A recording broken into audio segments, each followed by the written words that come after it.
Приветствую вас на SmartWorks 207 Cloud Transformation. У нас сегодня будет две презентации. Одна из них будет моя по Q&A Maker от Microsoft. Зовут меня Глущенко Виталий. Я системный архитектор компании Smart Business. И сегодня мы с вами посмотрим на что такое Q&A Maker от начала до конца, я надеюсь, и посмотрим, каким образом он интегрирован в экосистему Microsoft, по крайней мере, в бот-сервис. И с чего мы начнем? Начнем с демонстрации. Пока переключаемся в демонстрацию, расскажу, что это такое. Q&A Maker – это сервис Microsoft, Query and Answer сервис. То есть основная задача этого сервиса – возможность создать базу данных вопросов и ответов на них. Где это может использоваться? Это может использоваться в различных областях. Например, в руководствах пользователя, о том, какие часто возникающие вопросы. Это в факах может использоваться для того, чтобы получать ответы на какие-то вопросы. И самое интересное, что этот механизм, он достаточно простой для включения его в структуру предприятия и получать достаточно быстро качественный механизм для ответа на часто задаваемые вопросы. То есть для того, чтобы его разрабатывать, для того, чтобы его поддерживать, не нужны специальные знания в программировании, не нужны специальные знания в клауд-технологиях, просто нужно иметь возможность сесть, создать сервис и уже доступ к нему получать. Но сегодня мы будем рассматривать все это чуть глубже. Начнем мы с того, где он размещается. Размещается он по адресу Q&A Maker IE. Мы к нему переходим, и здесь мы создаем новую базу знаний. А Knowledge Base – это как раз база знаний, которую Microsoft говорит, нам необходимо создать. Для того, чтобы создать новую базу знаний, мы должны указать сервис Q&A, который должны создать в Ажуре. Если он есть, он будет здесь в списке. Если его нет, то Microsoft предложит перейти и создать его. В моем случае его нет. Значит, мы переходим в Ажур.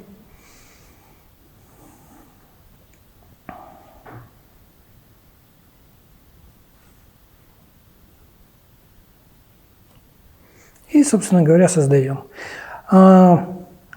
Очень часто демонстрации подобного рода ботов, сервисов и так далее проводятся на примере погоды. Сегодня мы тоже не будем отставать от этого часто используемого принципа и тоже попробуем сделать что-то связанное с погодой. Делаем название.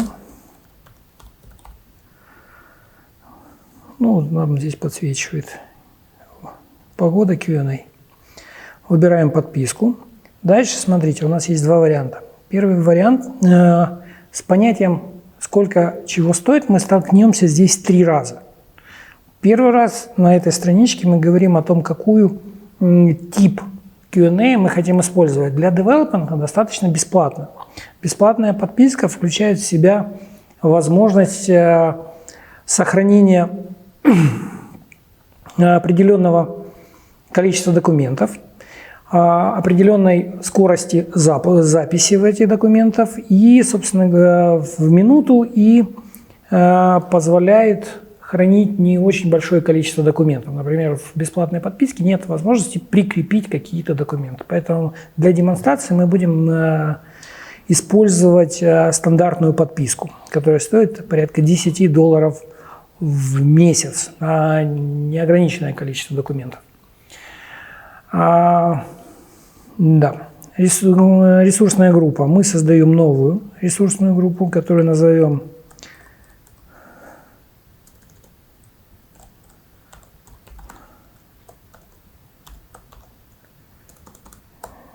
Q&A 1. Почему новую ресурсную группу? Для того, чтобы мы все ресурсы, которые сегодня будем собирать, мы будем в ней хранить, чтобы посмотреть, чего, собственно говоря, делает по ходу система. Дальше выбираем стандартное размещение. Мы говорим о том, что это будет Восточная Европа. Второе место, где мы выбираем ценовую какую-то категорию. О чем это говорит? Мы говорим о том, что каким образом будет работать наш когнитивный поиск, то есть cognitive search. Для него отдельная подписка, и здесь важно, сколько индексов он сможет хранить. Что такое индекс с точки зрения Q&A? У нас есть один Q&A Knowledge Base, это один индекс. Грубо говоря, это одна база данных, база знаний. И здесь мы должны указать, сколько индексов мы хотим, чтобы было в нашей базе знаний.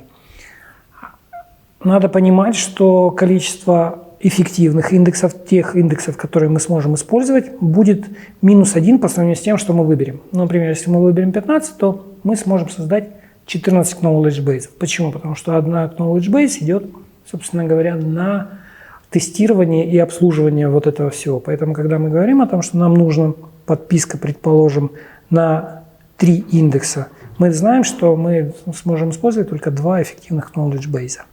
Выбираем место, где будет размещен наш сервис.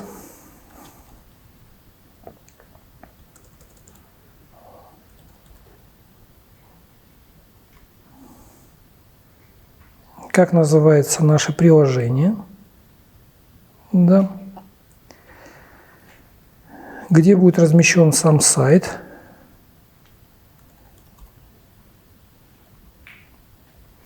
Разрешаем ли мы Application Insight или нет? Разрешаем. Почему? Потому что он позволяет нам собирать статистику. Я сегодня покажу, как ей пользоваться. Мы уже обсуждали с вами, что такое Application Insight, и говорили по поводу, как собирать метрики с процесса. Здесь будет продолжение этой темы.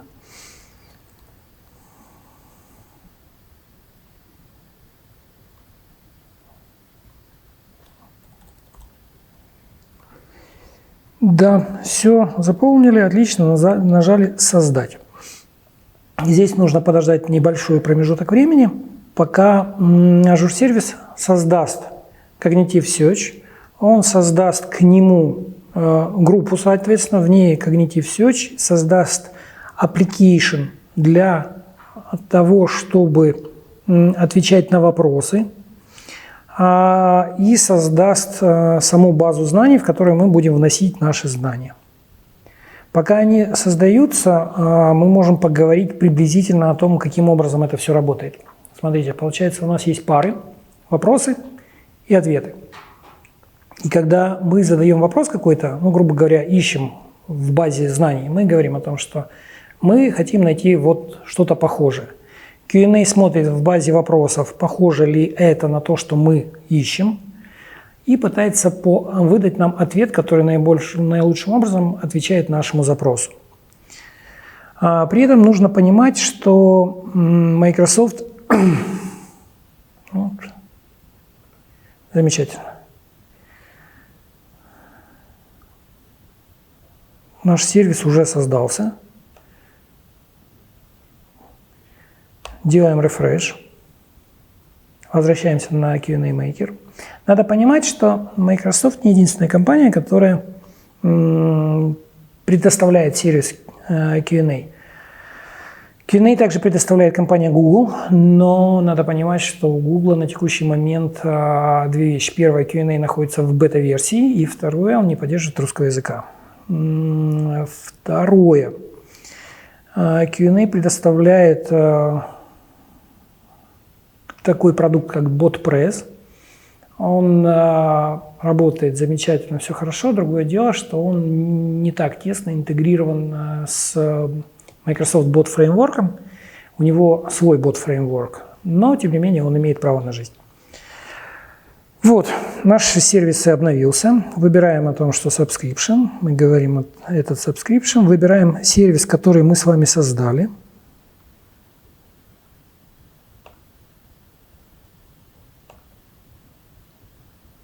Ну.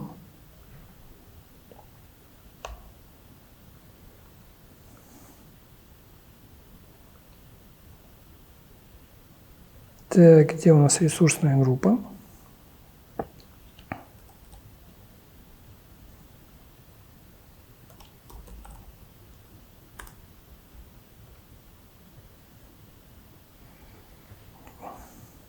Пока здесь обновление, посмотрим сервисы, которые создала система. Так, ByteType. Что было создано? Был создан app-сервис. App-сервис-план. App-сервис-план нужен для того, чтобы обслуживать наш application. Как раз для него мы задаем, каким образом будут потребляться наши ресурсы, деньги. Дальше Application Insight, его название расположения. Когнитив сервис, мы к нему перейдем позже. И, собственно говоря, сам Search сервис, который отвечает за работу поиска.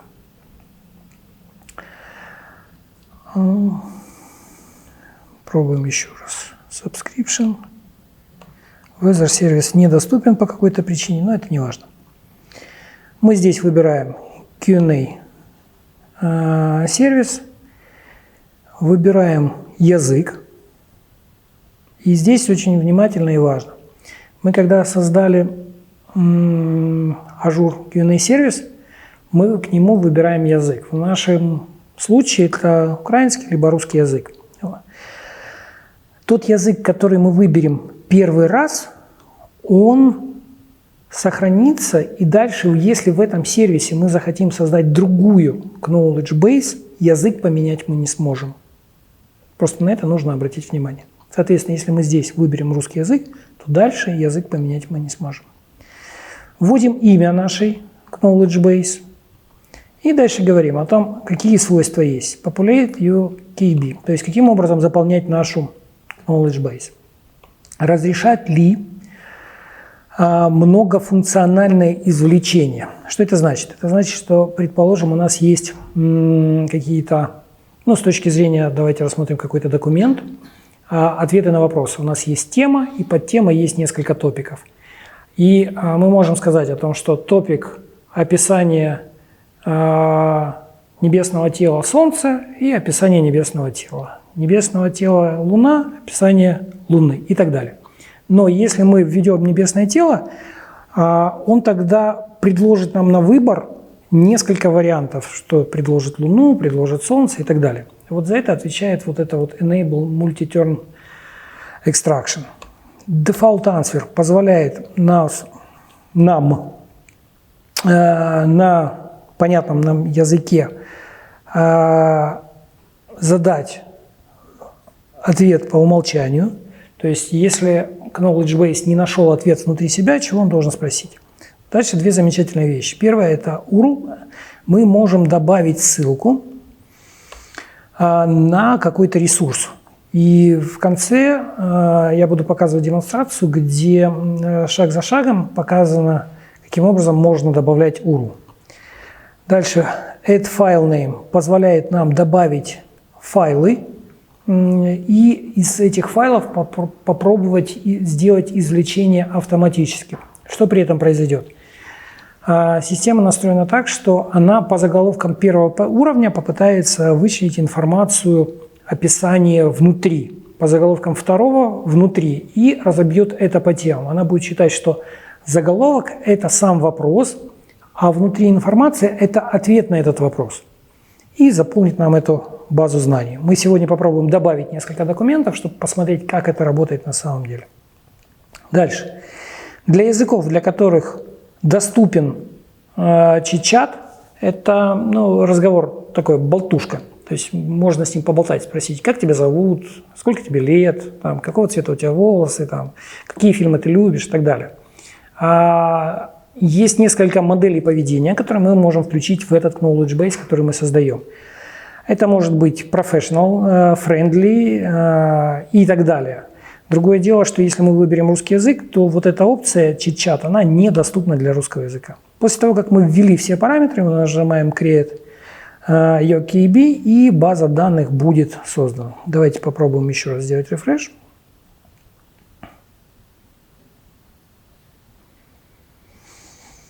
Почему-то не подтягиваются какие-то данные.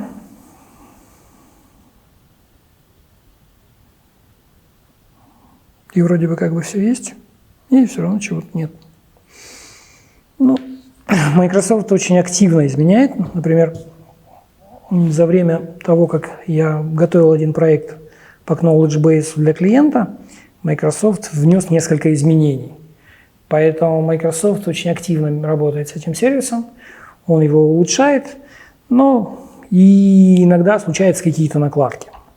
Другое дело, что те баги, которые ты фиксируешь, это баги относятся к open source продуктам.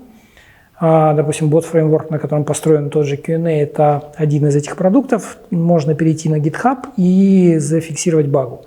Более того, меня скорость реакции удивила. Допустим, из мной зарегистрированных 3 багов на 2 бага ответили в течение 2 минут. Ну, то есть там ребята серьезно смотрят за этими вещами. Пока здесь у нас возникают вопросы, переходим к резервному плану. У нас есть база знаний, у нее есть свойства, и вот, допустим, мы можем сюда добавить какие-то URL или файлы. Ну, допустим, как выглядит add файл. Если у нас подписка бесплатная, то, что я показывал, да, то файлы добавить у нас не получится. Если мы говорим о, собственно говоря, платной подписке, то мы можем добавить какое-то количество файлов. Допустим, делать им open.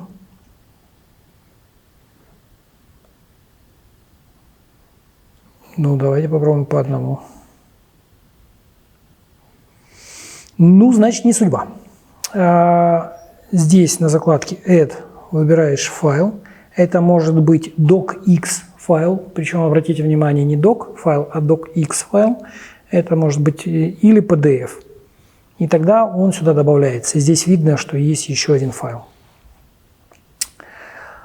Ссылка позволяет нам сюда добавить, собственно говоря, ссылку и, если необходимо, сделать refresh content с тем, чтобы данные, например, свежие обновить. Если мы берем какую-то часто задаваемые вопросы и ответы на них, то мы можем добавить сюда ссылку, данные подтянулись, и если нужно зарефрешить их, заходим сюда и делаем refresh. Дальше создали базу данных, выглядит она вот таким образом. У нас есть секция, связанная с вопросами. Мы говорили сегодня про погоду, да? И секция, связанная с ответами. Что нам нужно делать? Нам нужно ее наполнять, например. Мы делаем создать новую пару вопросов и ответов. Да, вот она. Я что-то не увидел сразу. Мы говорим о том, что первая пара – вопрос. Что такое Луна? И ответ. Луна – это спутник Земли. Вот, собственно говоря, таким нехитрым образом мы можем вручную добавлять вопросы и ответы на них. Более того, мы можем сделать save and train.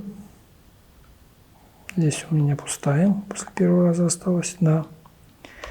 Save and train. Достаточно быстрый процесс, даже на большом объеме данных. И кнопочка тест. Вводим вопрос наш. Что такое Луна? И получаем ответ. Луна – это спутник Земли. Ну, на самом деле мы видим, что вот такой бот, работает он достаточно быстро. Самое интересное, что можем нажать на кнопочку «Инспект» и увидеть о том, что на самом деле происходило с точки зрения системы внутри. Был вопрос, что такое Луна. Здесь предлагается, говорит о том, что вот этот ответ был самым лучшим, собственно говоря, по мнению системы. Но система видит, что есть еще 2 похожих, по ее мнению, ответа. И мы можем сказать о том, что используй лучше этот ответ или используй лучше этот ответ на вопрос. Почему это важно и где это важно? Система позволяет видеть и предлагать suggestions. Например, мы с вами в процессе какой-то работы, мы не видим, что вводит пользователь. А пользователь задает какие-то вопросы, и система понимает, что этот вопрос, в общем-то, похож на этот ответ. И тогда у нас есть во View Options увидеть Show Active Learning Suggestions. Это как раз возможность посмотреть, что по мнению системы на что похоже. И здесь появятся дополнительные какие-то вопросы, на которые вы можете самостоятельно ответить или сопоставить. Понятно, да? По поводу вопросов. Значит, вопрос-ответ. Вопрос мне не нравится, потому что здесь Enter. Убираем Enter, понятное дело. Мы можем альтернативные фразы сюда добавить, допустим. Ну, такую, да. Эта фраза тоже будет выдавать нам ответ, что Moon – это Луна, это искусственный спутник Земли. Также мы можем сделать альтернативные ответы. Один или несколько. Например, мы говорим о том, что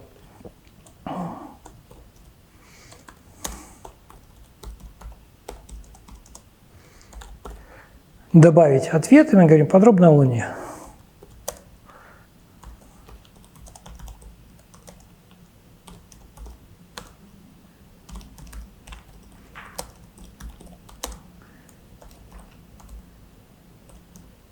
Луна очень старый естественный спутник Земли. Сохраняем. И получается, что у нас есть Луна.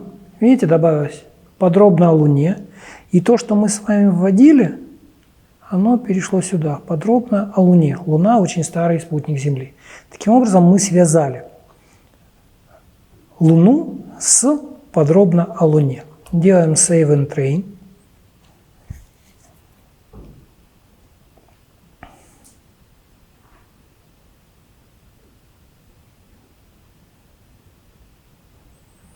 Тестируем.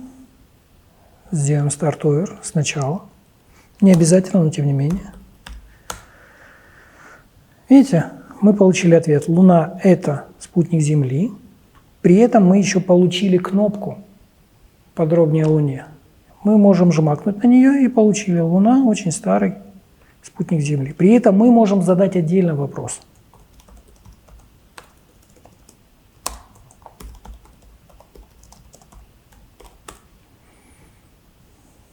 Подробно о Луне. И он его все равно найдет. Да? То есть система многие ко многим умеет понимать и определять. Следующая возможность системы – это контекстный поиск. Что это значит?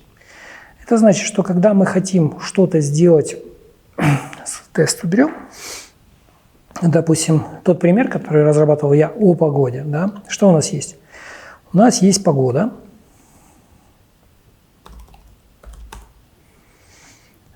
Она нам отвечает, что отличная погода может быть ветер, дождь и солнце. Мы говорим ветер, или кнопку нажимаем, или пишем, неважно. И видим, что по поводу ветра. Дождливо. Обратите внимание, она написала no good much found on Kibi. Что это говорит? Это говорит о том, что с дождливостью и с дождем вообще какая-то ерунда. Почему она получилась? Получилась она по той причине, что дождь и дождливо связано с погодой в контекстном режиме. Это значит, что если мы начнем писать заново, допустим, погода и дождливо, дождь и дождливо нам может ответить только когда мы в контекстном поиске внутри погоды. Это не самостоятельный топик, который описывается.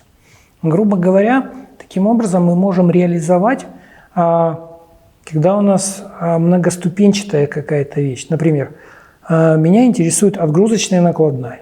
Можно задать вопросы. Какая отгрузочная накладная, по какому типу производства, предположим, или так далее. Ты выбираешь по первому типу производства. Тебе выдает список вариантов, какие тебя могут интересовать. И ты таким образом можешь спроектировать свой диалог, который контекстно зависим от того, что ты задавал, какой вопрос ты задавал на предыдущем этапе. Каким образом делается эта контекстная зависимость? Делается она тем, что когда мы добавляем промпт, мы в поиске можем указать content only. Это говорит как раз о том, что данный ответ будет доступен только если мы внутри этого ответа. И когда мы здесь говорим, допустим, что-то начинаем писать, нам в качестве советов предлагает уже существующие ответы. То есть мы из них можем строить наши вещи. Другое дело, что не совсем понятно, вернее, совсем понятно, что, может быть, имело бы смысл, если мы говорим о том, что у нас 2-3 типа производства, да, и они разные, что по каждому из типов производства иметь свой KEB, то есть свою отдельную базу знаний. И, соответственно, предлагать ввести эту базу знаний внутри этих производств. Что у нас здесь еще есть? У нас здесь есть возможность, собственно говоря, сортировать, фильтровать, схлопывать. Вот это схлопывание, оно хорошо работает тогда, когда у нас несколько, предположим, документов загружено. Давайте попробуем, может быть, получится все-таки загрузить какой-то документ, чтобы показать. Мы пробовали загружать документы, все бы ничего. Другое дело, что это не хочет. Please feedback. Ну окей. Значит, попробуем чуть позже на другом сервисе. Кстати, может, тот, который мы создавали, проснулся. Пробуем.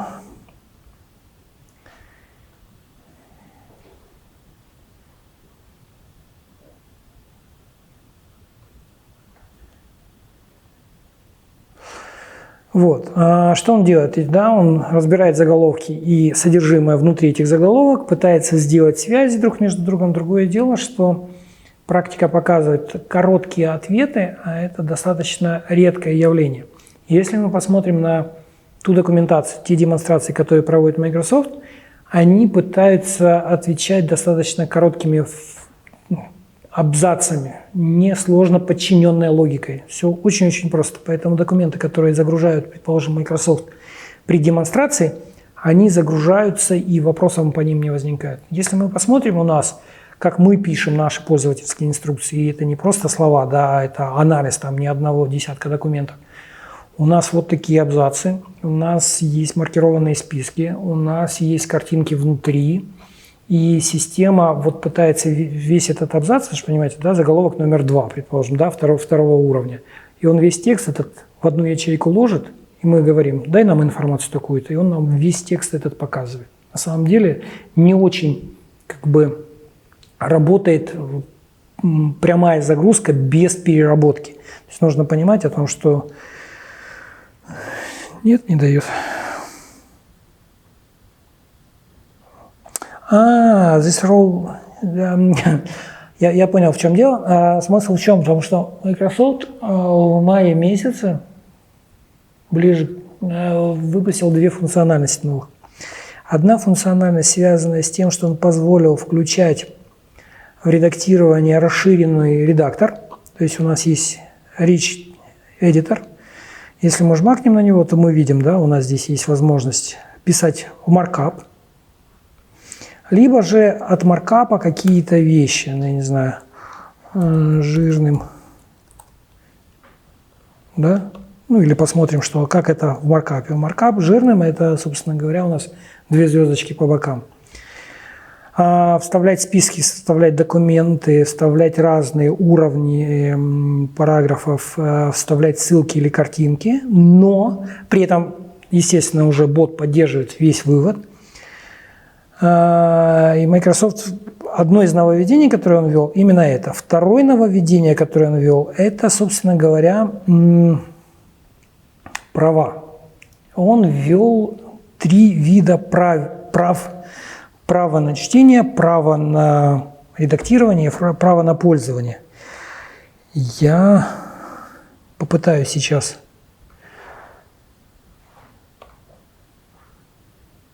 вспомни, где это право.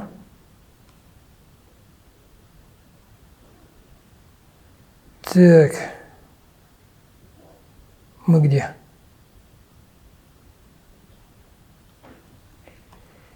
И что нам с ним сделать? Да.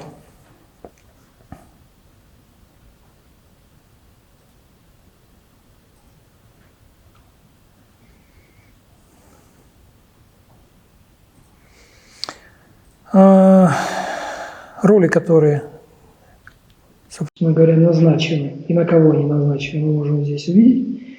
Мы можем добавить роли, а можем эти роли добавить. При этом мы можем делать add role assignment. Так, допустим, Здесь Q&A должна быть.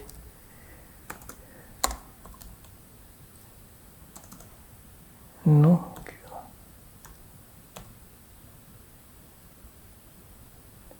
значит, не здесь.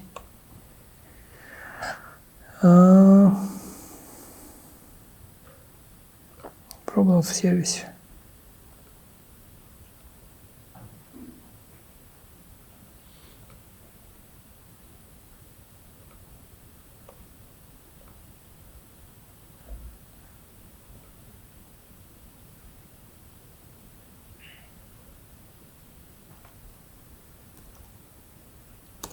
Не подскажу. Но это, я же говорю, очень много изменяет, поэтому, вероятнее всего, сюда добавил. Поэтому у меня нет прав на этом сервисе, а тот, который я до этого создавал, у меня еще есть права. Ну, значит, будем на этом сервисе показывать, рассказывать. Таким образом, что у нас получается? У нас есть Q&A. Этот Q&A быстро модифицируется, быстро изменяется. У нас есть возможность по нему проводить какие-то сопоставления вопросов и ответов и строить иерархии.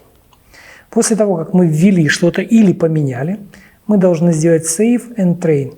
Наши все изменения сохранятся, и Cognitive Search сделает настройку, он обучит свой индекс на то, что вот по этим словам нужно делать какие-то запросы.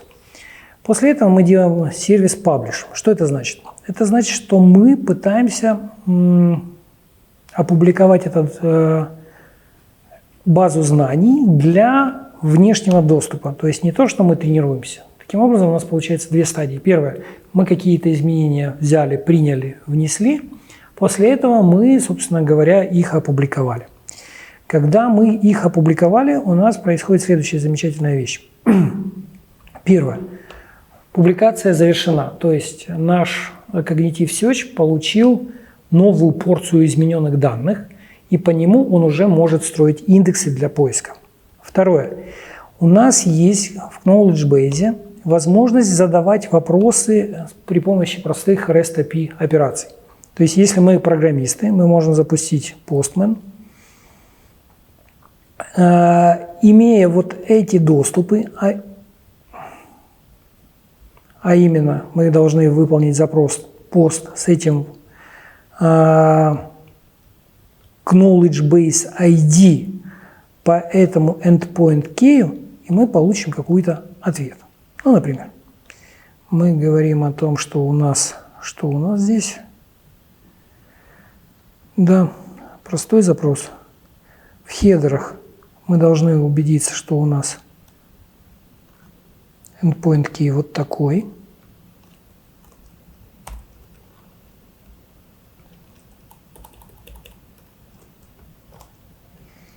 Дальше в Knowledge Base мы должны убедиться, что у нас ссылочка с таким endpoint'ом. Так мы его весь копируем. Да.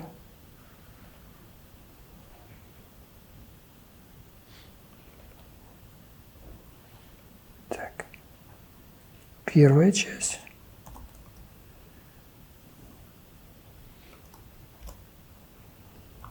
И вторая часть.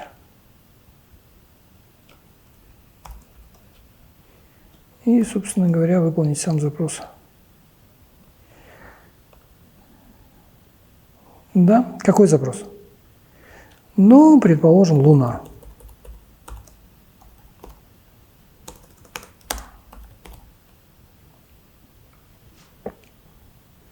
Мы получили с вами ответ. Какой? Луна – это спутник Земли. Все очень просто. Соответственно, имея REST API доступ, мы уже можем на текущий момент пользоваться этой базой знаний. Мы можем включать этот API в любой свой сервис и, собственно говоря, уже вызывать эти данные. Вот. То есть с этим все очень просто. Дальше, что еще интересного? Это мы закроем, нам сегодня оно уже не пригодится. Да, это тоже. Следующая интересная вещь, нужная вещь, это давайте посмотрим вот уже прямо на текущий момент, что у нас есть на самом ажуре. Мы идем на Azure Portal.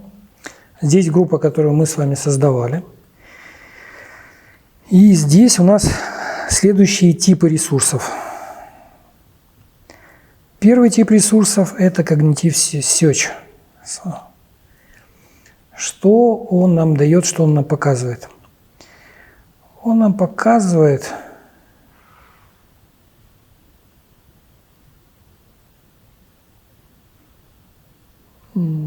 подождите.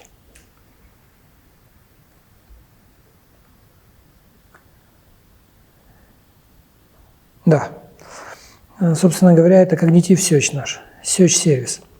Что произошло, когда мы создали базу знаний? Если мы посмотрим, здесь мы видим информацию о том, сколько занимает сам, собственно говоря, индексы, какое их количество, какая у нас квота. Видите о том, что у нас 2 индекса. На самом деле у нас одна база знаний была, потому что одна база знаний, та, которую мы используем, вторая для тестирования используется. То есть мы можем создать еще только одну. Мы можем промониторить, сколько, когда, каких вопросов мы задавали, вернее, активность, какая была там, по каким-то интервалам. Дальше мы говорим о том, какие у нас индексы есть. Вот этот индекс, если вы помните, это тот, который мы как раз с вами создавали. А вот этот тест KB – это для тестирования, для нашего тестирования.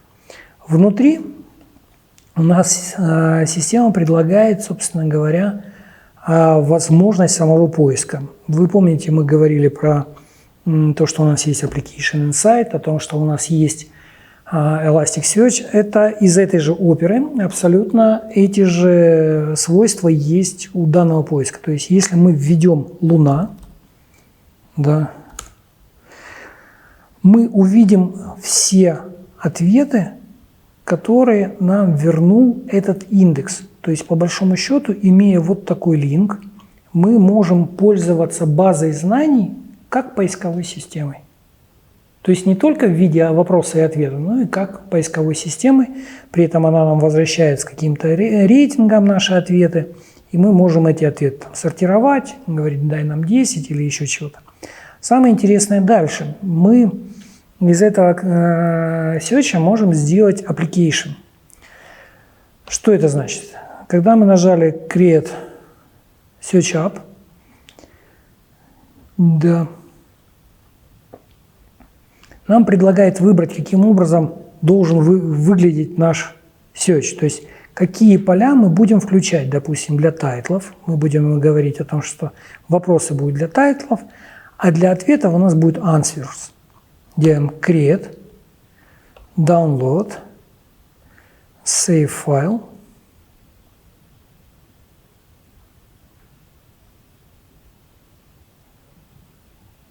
Файл сохраняется, и выглядит он будет вот так. Обычный файл на жестком диске. Здесь мы вводим Луна.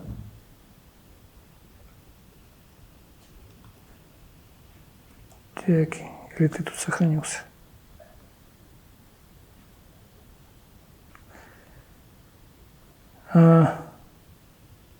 Давайте еще раз. Create Preview, Download, Open with Chrome. Окей, пусть будет так. Вот, мы вводим Луна, и мы видим, да, что такое Луна или Moon. Луна – это спутник Земли и так далее. То есть самое интересное, что вот этот вот поиск, если мы посмотрим, из чего состоит сама страница, то страница состоит по большому счету там, из какой-то одной секции, которая в себя включает вот эту вот возможность поиска. И включить эту секцию в свой сайт для поиска вообще не составляет сложности. Об этом можно подробнее, Microsoft об этом очень активно рассказывает. Вот, допустим, та же погода. Отличная погода, может быть дождь и ветер. Дождь. Что такое дождь? Какая погода? При этом поиск осуществляется по всем полям, и мы говорим о том, что несколько вариантов может быть этого поиска, в том числе вариант с suggestions. То есть мы начинаем вводить, говорим, Луна, И он нам предлагает варианты, которые есть в базе знаний, по его мнению, они могут подходить для поиска. Так, это есть. Следующее, что мы можем сделать с вами, это создать Azure бота. Мы говорим create bot. Зачем это нужно? У нас есть сервис Q&A, который предоставляет REST API и позволяет отвечать на какие-то вопросы. Он уже есть, он уже работает. Мы его свойства можем посмотреть. Если мы вернемся назад в эту ресурсную группу, то мы увидим, что у нас app-сервис. У него есть какие-то свойства, в том числе свой сервисный план. Вернее, он зависит от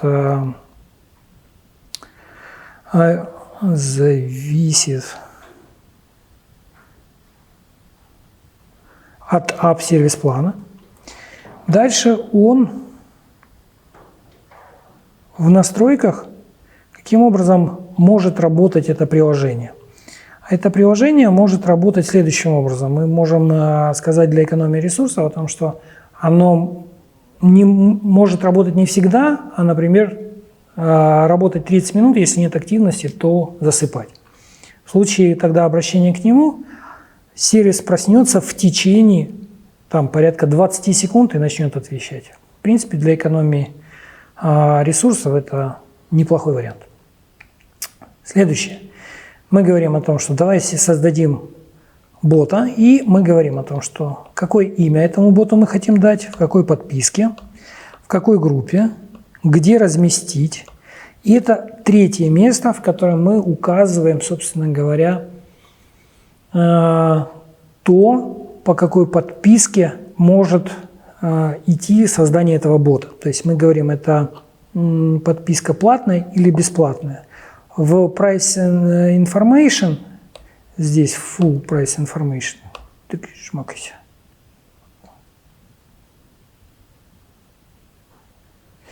Мы видим, что есть небольшая разница, и в бесплатной подписке он будет засыпать как минимум, и у него нет SLA 99,9. SLA 99,9 – это гарантия того, что он будет работать практически все время. А в платной подписке мы говорим о том, что это будет стоить 50 американских центов за 1000 сообщений. То есть, в принципе, тоже достаточно недорого. Дальше.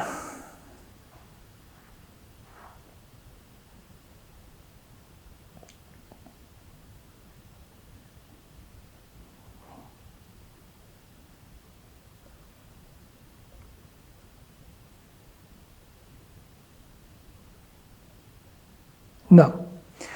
Итак, на чем остановились? Ввели имя, ввели subscription, ввели, собственно говоря, группу ресурсов, которые размещать, место, где размещать, ввели тип сервисного плана, который будем использовать, app name, ввели используемый язык, собственно говоря, в котором мы хотим размещать этого бота. Почему? Я больше пользуюсь Node.js, поэтому ввожу Node.js. Дальше мы вводим OAuth key для авторизации с Q&A. Это как раз та связь, которая позволяет вот этому новому боту писать запросы к нашему Q&A. Говорим о том, где он размещен, включать ли Application Insight и нажимаем кнопку Create. Я уже это делал, по факту получается такая штука, вот этот, собственно говоря, сервис-бот. Зачем это нужно? Нам это нужно как минимум для того, чтобы мы могли этого бота подключать куда-то. Что это значит? Предположим, что у нас есть организация. Мало того, что у нас может быть несколько баз knowledge base, у нас могут быть еще и какие-то боты внутри организации. Как же всем этим управлять? Когда понимать, что должен сработать один бот, или второй бот, или третий бот? Да? Все очень просто. Microsoft говорит следующим образом. Когда у вас есть бот, он решает какую-то конкретную задачу. Предположим, бот по knowledge base занимается knowledge base. Бот для анбординга занимается анбордингом. Бот для заказа, предположим, еды в офис занимается едой в офис. И должен быть один бот перед ними, который понимает, чего вы хотите, и отправляет вас к конкретному боту для решения какой-то конкретной задачи. Поэтому, когда мы публикуем этого бота, мы говорим о том, что мы добавляем так называемый, вот этот каждый бот, отвечающий за свою задачу, называется skill. Мы добавляем возможность управлять всем этим многообразием. Это первое. И второе, мы добавляем возможность подключать разные каналы. Что это значит? В первом случае, когда мы говорили про бота, у нас был только один возможность добавлять REST API запросы, да, и получать какие-то ответы. Когда мы публикуем этого бота в вебе таким образом, у нас появляется возможность добавлять каналы, такие как Teams, Skype, размещать этого бота на нашем веб-сайте и так далее. Поэтому следующая операция, которую мы как раз должны сделать, это опубликовать нашего бота. Выглядит он вот так. Что у этого бота есть? У этого бота есть замечательная штука, как план. То есть он говорит, какой он подписки, где он размещается. И он говорит о том, что у него есть возможность его протестировать. Тестирование бота – это отдельная тема, будет интересно, расскажу. Это либо в эмуляторе, собственно говоря, некая программа, которая ставится там локально, и мы тестируем, либо, собственно говоря, веб-чат. Веб-чат позволяет нам получить вот такое окошко непосредственно в интерфейсе Azure портала, где мы можем задавать какие-то вопросы. Ну, например, мы с вами про Луну уже спрашивали. Поспрашиваем еще, что такое Луна.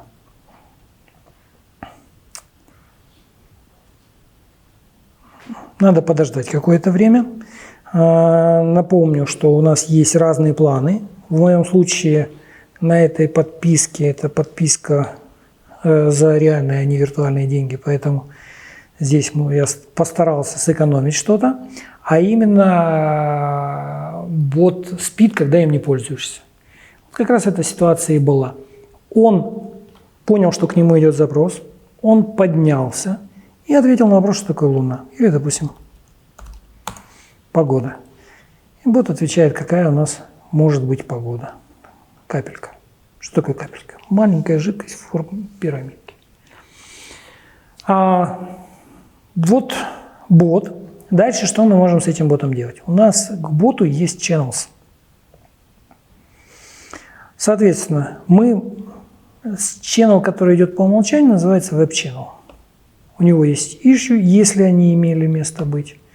У него есть, собственно говоря, другие channel. Предположим, channel Direct Line. Direct Line это больше всего, чаще всего используется для какой-то внутренней коммуникации. Ну, что значит внутренней? Имеется в виду для программного вызова чего-то. Вы хотите куда-то разместить этого бота, ну, значит, используйте Direct Line. Иначе веб-чат чем интересен, тем, что у него здесь есть iframe. Мы можем этот iframe поместить на любой сайт, на любую страничку, и у нас будет уже этот чатик доступен. Direct Line позволяет нам, там немножко сложнее, но смысл такой же приблизительно. Direct Line каким образом работает? Есть API для получения токена авторизации. Мы, используя этот secret key, генерируем токен авторизации. Дальше мы говорим о том, что у нас есть новый conversation, то есть у нас есть новый диалог. Вот с этим токеном авторизации нам возвращается о том, что твой диалог номер такой-то, и вот ответ на твой вопрос.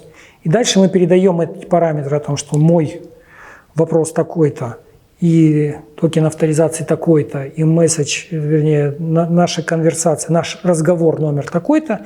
И таким образом бот знает историю наших разговоров. Более того, этот механизм позволяет нам, предположим, известная тема о том, знаете, да, зашли в банк, задаешь какой-то вопрос, или сейчас звоню на известную службу доставки, а мне говорят, вас приветствует бот. Я говорю, позови, пожалуйста, человека. И надо признаться, с первого раза понимает и сразу подключает человека. Да. То есть вопрос о том, как передать сообщение человеку. Так вот, вот это Message ID, Conversation ID позволяет всю эту конверсацию взять и передать непосредственно самому человеку, который дальше с нами будет работать и нас обслуживать. Вот. Direct Line рассказал. Skype. Skype покажу. Skype все тоже очень просто, по документации. Да, сейчас запустится.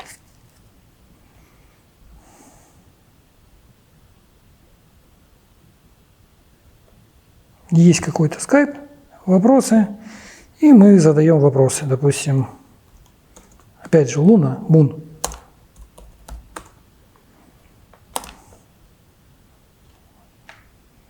При этом, обратите внимание, ничего не программировали. Мы знали, куда тырцать мышкой, тырцали мышкой. Мы вводили, пользователь вводил какие-то вопросы и получал ответы. Мы что нажимали? Мы нажимали публиковать, тренировать или еще чего-то. Допустим, опять же, погода.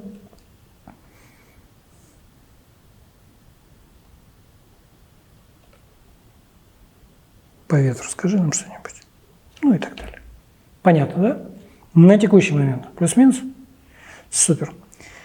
Следующее что? Следующее что? Это мы поговорили с вами создание, мы поговорили с вами публикацию самих Q&A, мы поговорили с вами о поиске, поговорили с вами о публикации бота. Следующее, что поговорим о suggestions. Уже сказал о том, что когда пользователь задает какие-то вопросы, система может понять, что, наверное, этот вопрос относится к какой-то теме и предложить свои suggestions по этому поводу. Мы можем их либо принять, либо не принимать. И последнее – это, собственно говоря, как же нам посмотреть ту замечательную статистику, которую Application Insight для нас собирал с точки зрения вопросов и ответов. Здесь все очень просто. Есть, мы переходим к секции, которая называется «Полезные ссылки». Одна из них – это справочная информация о Microsoft. Очень все замечательно. Извините.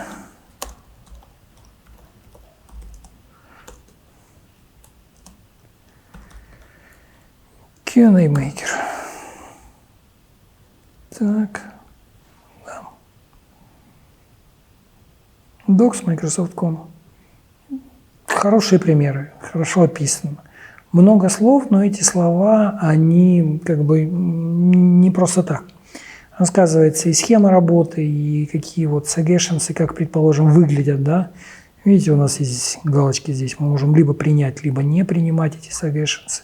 Какой тип, какой цикл разработки вопросов и ответов на них. И они дают много хорошей полезной информации. Сейчас, допустим, тот же REST API. Как проводить авторизацию, какие методы есть.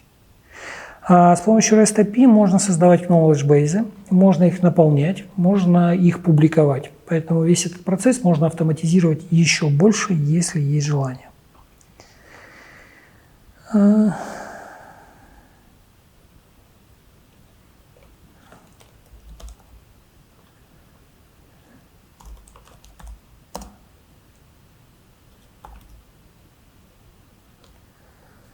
Сейчас, 2 секундочки. Было открыто, закрылось.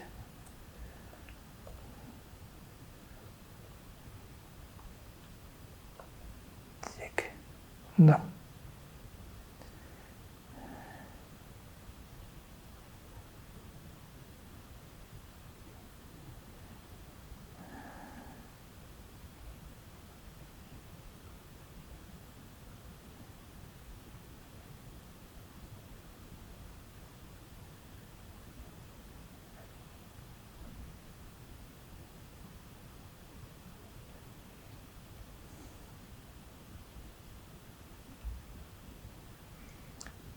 Так.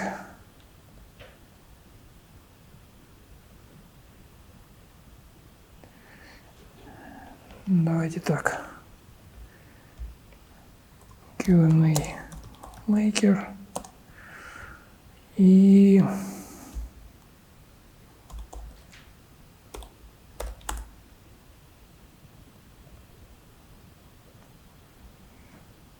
да, это что нужно. Что я нашел? По Q&A Maker мы с вами включали использование Application Insight. Что это значит? Это значит, что все наши вопросы, которые мы задавали, мы можем получить ответы. прошлый раз, когда мы Application Insight смотрели, мы посмотрели, собственно говоря, какие вопросы могут быть. В данном случае у нас уже есть готовый, собственно говоря, бот с вопросами и ответами, которые он уже получал. Мы можем все это посмотреть глазами, как это выглядит. Для этого переходим в Application Insight.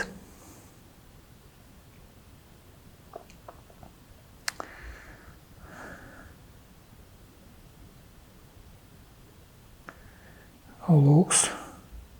И, собственно говоря, что я сделал, я скопировал вот этот запрос, который показывает нам вопросы и ответы, и вставил в Application Insight Log. И скопировал.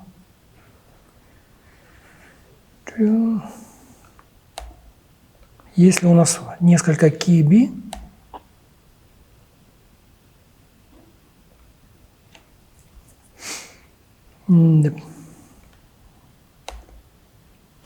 копия.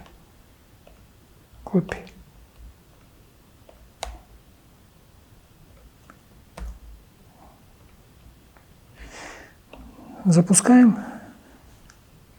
И мы видим о том, что какой был вопрос, какой был ответ. И, собственно говоря, здесь можно смотреть по времени, по насколько соответствовал вопрос ответу, скор, видите, да? С каким результатом вернулся. Допустим, если бы он вернулся с результатом 401, это отсутствие авторизации, мы бы видели, что кто-то пытается к нашему боту подсоединиться и что-то сделать нехорошее. Сколько времени он выполнялся, и дальше вот эту статистику. Таких запросов, которые предлагает сайт Microsoft, их несколько, и они достаточно интересные. Допустим, какой итого трафик был за последние 90 дней, допустим.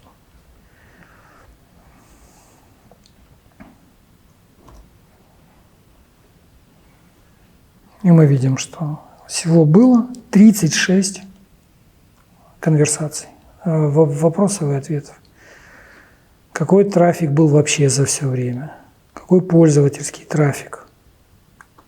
Напомню, в языке запросов Кусто можно делать выборку по полям, по данным, эту выборку группировать, сортировать и, собственно говоря, отображать всю или не очень.